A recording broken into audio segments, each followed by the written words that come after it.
ತನ್ನ ಹೆಸರಲ್ಲೇ ಒಂದು ದೊಡ್ಡ ಸಿಟಿ ಹೆಸರು ಕೂಡ ಬಚ್ಚಿಟ್ಕೊಂಡಿದೆ.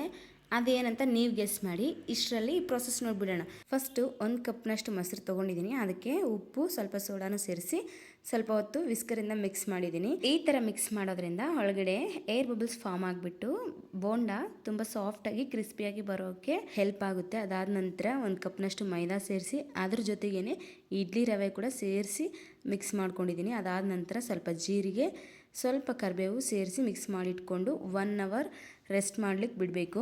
ನಾನಿಲ್ಲಿ ಇಡ್ಲಿ ರವೆ ಸೇರಿಸ್ಕೊಂಡಿದ್ದೀನಲ್ಲ, ಇದು ಪೂರ್ತಿಯಾಗಿ ಆಪ್ಷನ್. ನಿಮ್ಮ ಹತ್ರ ಇದ್ದರೆ ಮಾತ್ರ ಸೇರಿಸ್ಕೊಳ್ಳಿ, ಇಲ್ಲಾಂದರೆ ಸ್ಕಿಪ್ ಮಾಡಿಬಿಡಿ. ಮತ್ತಿನ್ನೊಂದು, ನಾನು ಹಸಿ ಮೆಣಸಿನ್ಕಾಯಿ ಮತ್ತು ಹಸಿ ಶುಂಠಿನ ಹಾಕಿಲ್ಲ, ಯಾಕೆಂದರೆ ಮಕ್ಕಳು ತಿಂತವೆ, ಖಾರ ಆಗ್ತದೆ ಅಂತೇಳಿ ಹಾಕಿಲ್ಲ.